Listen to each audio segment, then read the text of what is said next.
जय हिंद साथियों, welcome to my YouTube channel study with Ankit. आप सभी का स्वागत अभिनंदन है। साथियों, जैसा कि आप लोग देख रहे हैं, बौद्ध धर्म के त्रिपिटक। तो पहला जो पिटक था सुप्त पिटक, बुद्ध के उपदेशों का संकलन। और इसमें क्या है, सबसे बृहद पिटक जिसका संकलन आनंद ने किया था। साथियों, अगला जो है वो है विनय पिटक, संघ के नियमों का संकलन। सबसे लघुत्तम पिटक जिसका संकलन उपाली ने किया। साथियों, अगला पिटक जो है धम्म पिटक, बुद्ध के दार्शनिक विचारों का संकलन। और इसमें है, इस पिटक का संकलन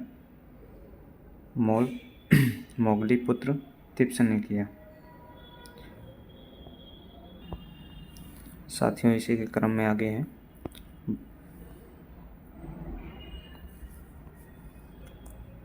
बौद्ध संगीति सभा।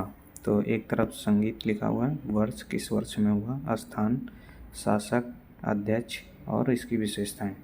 साथियों, जो प्रथम बौद्ध संगीति था तो वो 483 ईस्वी पूर्व कहाँ पे हुआ, तो ये राजगृह में हुआ। और इसके शासक उस टाइम के कौन थे तो अजातशत्रु, और इसके अध्यक्ष महाकश्यप। और इसकी विशेषता क्या है, सुप्त पिटक विनय पिटक की रचना की गई थी। और द्वितीय बौद्ध संगीति 383 ईस्वी पूर्व, ये कहाँ पर हुई तो वैशाली में। और उस टाइम के शासक जो थे कालाशोक ने करवाया था। और इसके जो अध्यक्ष थे वो सभाकामी था। और इसकी जो विशेषता है, महासंघिक एवं स्थीवर के रूप में विभाजन, स्थीवर के विभाजन। और तीसरी जो बौद्ध संगीति हुई वो 251 ईस्वी पूर्व कहाँ पे हुई, तो ये हुई पाटलिपुत्र में। और उस टाइम शासक जो थे अशोक, और इसके अध्यक्ष थे मोगलीपुत्र तिब्स। साथियों, इसकी विशेषता जो थी अभिधम्म पिटक का संकलन। साथियों, जो चौथा बौद्ध संगीति है वो ईस्वी की प्रथम शताब्दी में हुई थी। तो इसके कहाँ पर हुआ था, तो ये कुंदनवन कश्मीर में।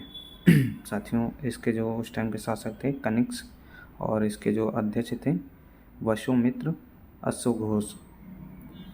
साथियों, इसका जो विशेषता है महायान एवं हीनयान में विभाजन। साथियों, इसके जो अगले पॉइंट को देखते हैं। बौद्ध धर्म का परम लक्ष्य कहाँ था, क्या है, तो ये निर्वाण की प्राप्ति। साथियों, जो अगला पॉइंट है ये है बुद्ध के पुनर्जन्म की कथा जातक कथा में मिलती है। जो बुद्ध के पुनर्जन्म की जो कथा है वो जातक कथा में मिलती है। साथियों, आगे जो है इसके पॉइंट तो चैत का संबंध बौद्ध धर्म का पूजा घर और स्तूप का संबंध है।